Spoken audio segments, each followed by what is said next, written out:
सकारात्मक सोच को आओ सारे भारत में फैलाए, सकारात्मक ऊर्जा का आओ सब में संचार कराएं।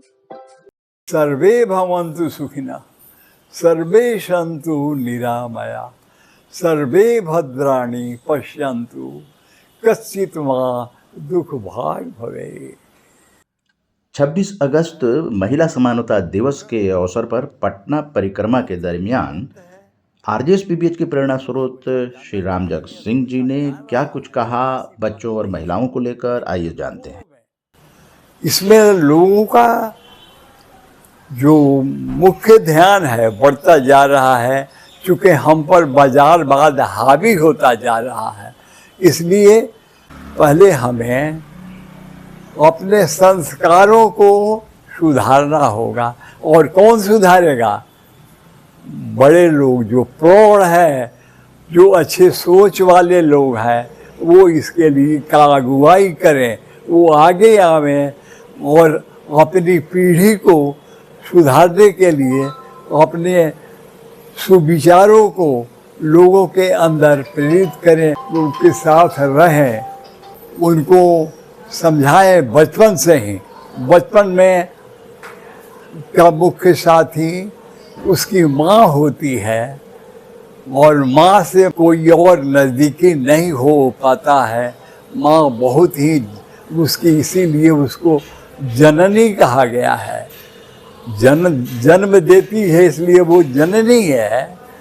और जननी के अंदर ऐसी प्रतिभा, ऐसे विचार पनपने चाहिए कि जिससे कि वो बच्चों को उसी रूप में पालन पोषण करें और बचपन से इस तरह का संस्कार दें कि उसके अंदर नकारात्मक भाव नहीं आवे, हमेशा सकारात्मक सोच उसके अंदर प्रबल हो, ये उसकी प्रवृत्ति बन जाए। और हमारे जो भी अच्छे विचारक संत या महापुरुष हैं, उन्हें बचपन से ही इस तरह की जननी, उस तरह की माँ मिली है। हम अपने साहित्यों में, उन तरह के पुस्तकों में, काव्यों में पढ़े हुए हैं, तो उससे यही हमको शिक्षा मिली कि हमें बचपन से ये शिक्षा देनी चाहिए। शिक्षा नहीं, संस्कार उसमें समावेश करना चाहिए कि वो उसी रूप में बढ़े। तो ये तो कहा गया है कि संस्कारे द्विज उत्पन्न, संस्कार से ही द्विज उत्पन्न होते हैं, न कि केवल जन्म से, संस्कार से।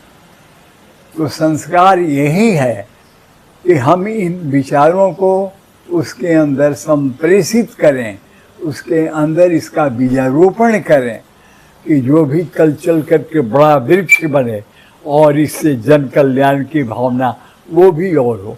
इस तरह से प्रचारित होने की प्रक्रिया बंद चलती रहेगी। यह बहुत ही, ये एक सुगम मार्ग है, बहुत नहीं, लेकिन अनवरत चलना चाहिए। इसमें ब्रेक नहीं होना है, किसी से फिसलन नहीं हो कि धन संपदा पर ही हम अपना सब कुछ न्यौछावर कर दें और बाकी को नहीं। वो इसके सामने तुच्छ हो जाता है। वो भी जरूरी है, वो एक साधन है, साधन के रूप में ही हम उसको उतना लें, लेकिन इतना न लें कि वो हमारा ही वो संहार करने लगे, जो आज की दुनिया में हो रहा है। इसी प्रतिस्पर्धा में आज विश्व युद्ध हुआ, विश्व होने के कगार पर चला जा रहा है। इस तरह की स्पर्धाएँ हो रही हैं और प्रवृत्तियाँ पनप रही हैं। हमें इसे बढ़ावा नहीं देना है। इसमें हम इन सरकारों को बढ़ावा दें। हमारी जो एक बहुत बड़ी संख्या माने महिलाओं का है, वो आवश्यक है। बिना उनके हमारा कोई कार्यक्रम इस तरह का सफल नहीं हो सकता। इसलिए वो हम नाम इसलिए देते हैं और लेते हैं कि इनमें इस कार्यक्रम में वो पिछड़ी हुई हैं, उनमें अभी उतना विकास नहीं हुआ है। विकास तो पुरुषों में भी नहीं है।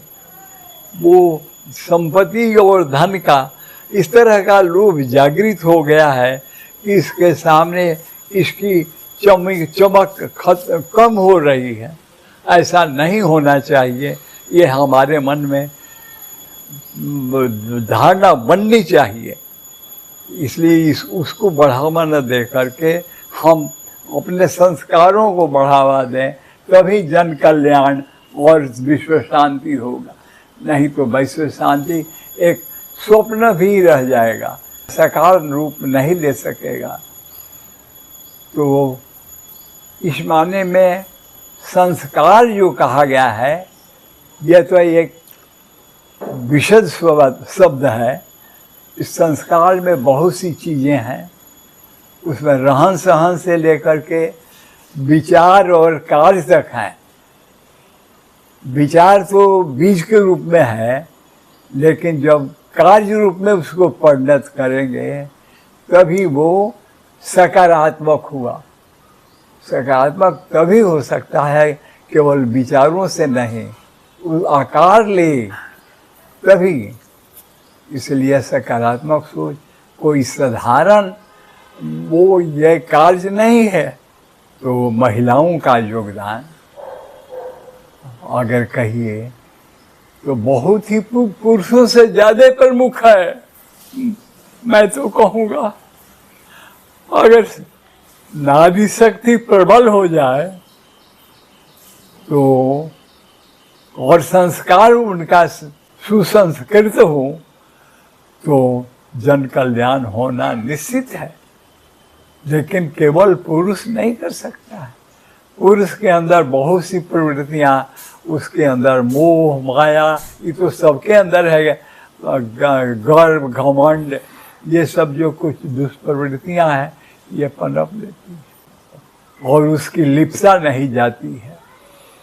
इसलिए महिलाओं को हमें जागृत करना हो, उनके अंदर ये प्रेरणा देनी होगी और बननी होगी कि हम नारी शक्ति विश्व कल्याण के लिए बहुत ही जरूरी है और आवश्यक है। हमें आगे बढ़ना है, नहीं तो विश्व शांति और जन कल्याण नहीं होगा। उन्हें भी सब कामों में भागीदारी जो उनके योग्य हो वो करनी है, न कि केवल घर के आंगन में कैद हो जाए। ये प्रवृत्तियों को नहीं बढ़ावा देना।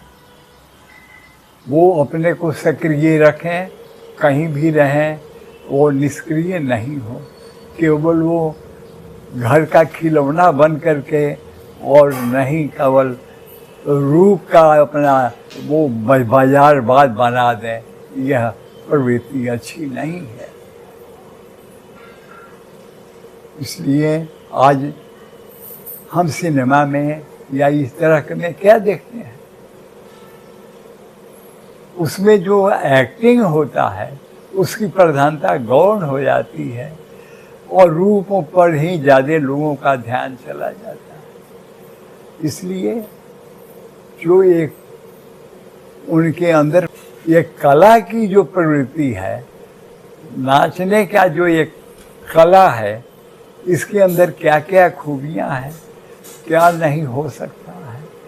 बैजू बावरा कहीं नाम हमको लेना पड़ता है, जो अपने गाना के समय में वो इतना तल्लीन हो जाते थे कि वो तरह तरह के राग से वो उस चीज़ को जैसे बादल छा जाना, बारिश हो जाना, ये सारी प्रवृत्तियाँ वो उनमें प्रबल थी और वो कर लेते थे।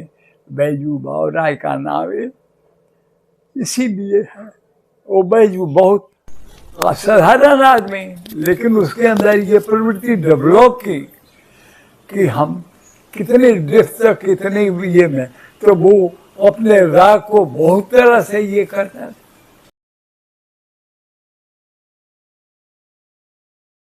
RJS जय हिंद के नारों से अपना देश जगाए, RJS वंदे मातरम से सारी सरकार जगाए।